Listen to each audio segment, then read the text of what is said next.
I'm Melissa from Melissa Wellness, and this is part 2 of how to read a nutritional label.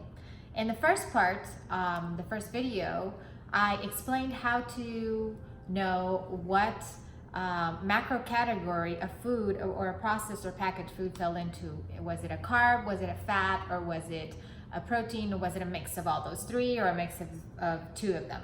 Well, this part, we're going to talk about the ingredients. That is a very crucial part of knowing how to read a nutritional label. So here are some rules that you're going to follow when picking up products that are packaged or bottled. Number 1, you're going to have to know how to pronounce all the ingredients in the label, and you have to know what those ingredients are. So if it's an apple, it has to say apple, you know? If it's sugar, sugar. But not all those complicated scientific names that you don't know or have any idea what they are, and you have to go and do a search in Google to find out what they are, right? That's number 1. Then number 2, keep it down to 5 ingredients maximum. And if you want to be even stricter, you got to keep it down to 3 ingredients maximum. And keep in mind that those 3 ingredients go in descending order. So the first ingredient is always going to be the one that is present the most in that food. The second present the most, the third, and so on.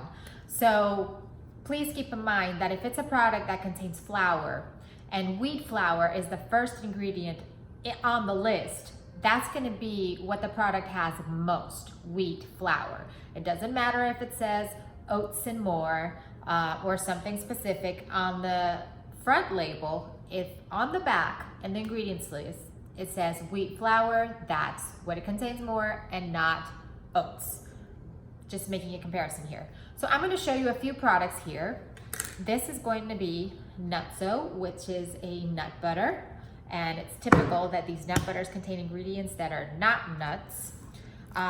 This is garbanzo beans or chickpeas. Very common to eat those, even though I'd rather you eat them, cook them dry. This is canned, just because it's so much easier. Then we have a tuna can, almond butter, which is the same as the Nutso butter. It's a nut butter. And then we have spaghetti. So I'm going to go through each one of those, except the nut butters, which I'm just going to pick one because it's kind of the same thing, and explain and show you the nutrition label so you can know what I'm talking about. So this is Nutso. This is a popular nut butter. It's a very good source of protein, a very good source of healthy fats, and it's super popular, or right now you'll find it everywhere. So I'm going to show you, the ingredients list is right here. It contains cashews, almonds, Brazil nuts, flax seeds, chia seeds, hazelnuts, pumpkin, and Celtic sea salt. This is basically everything in here. There is nothing more. And you can see right here in the ingredients list, cashews, almonds, Brazil nuts, flax seeds, chia seeds, hazelnuts, pumpkin seeds, and Celtic sea salt. So a lot of these nut butters contain palm oil. I don't have an example for you because I don't use nut butters with palm oil, but they contain palm oil and sugar. So it's really, really important that your nut butters contain only nuts and probably some sea salt. My next item is black bean spaghetti. I like to buy legume pasta instead of buying wheat pasta because it keeps my carbs at bay, and I'm not eating all that wheat flour that converts super fast into sugar. So this is black bean spaghetti. Note something that's super, super important and super common that you'll see everywhere at the grocery store. The word organic, the word organic. Sometimes that is a marketing scheme, so please do not fall for that marketing scheme.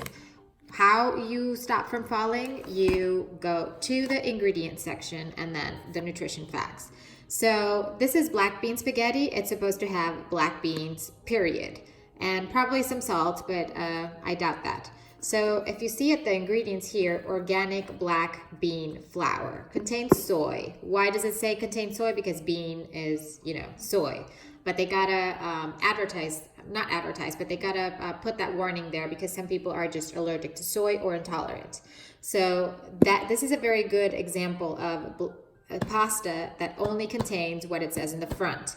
Super important. Everything must contain what it says in the front. Next and last one will be tuna. Wild yellowfin ahi tuna. So it says it contains tuna, and these are the ingredients. Sea salt contains tuna, yellowfin tuna, and that is it. 2 ingredients. And plus, this is in water. You want to get your tuna in water and not in oil, because where are you going to get it in oil? You're just going to add extra fat to your macros that you really don't need. So that is basically all on how to read a nutritional label, part 2. You're supposed to watch out for the ingredients. Make sure, I'm just gonna make a summary here for you. 5 ingredients or less. If you wanna be even stricter, 3 ingredients or less. Know how to read all those ingredients and know what those ingredients are without doing a Google search. So if it says flour, it's flour. If it says sugar, it's sugar. If it says soy, beans, etc. Just make sure that you know what you're eating. And make sure to calculate if it's a carb, a protein, or a fat, or if it's a mix of all of those, and that'll help you put it into your macros and combine it with the rest of the macros that you're gonna eat for the rest of your day. Now, why am I not putting in oranges or bananas or apples? Well, a banana is a banana. It's a whole food. So whole foods you don't really need to read nutritional labels on unless it's been processed, which means it's been mixed or bagged or bottled or canned. So whole foods are super, super easy. So what about a chicken that has been bagged? Well, read the nutritional label on the chicken as well. A lot of chicken these days has a lot of hormones added and injected to make it bigger. So usually if it's an organic chicken and it's pretty small, you might take it as safe to eat. It has no additives or preservatives. But, read the nutritional labels. That's super, super important every time you go out.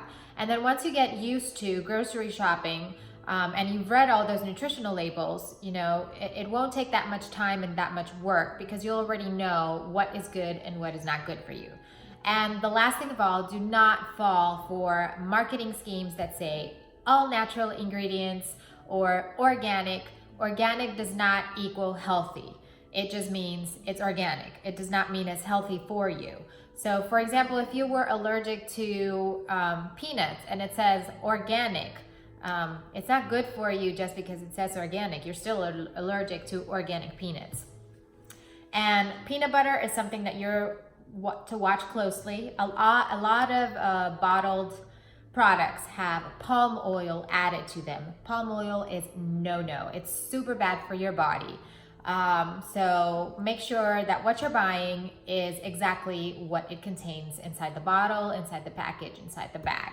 So that's all for how to read a nutritional label part 2. I am Melissa from Melissa Wellness. Have a wonderful day.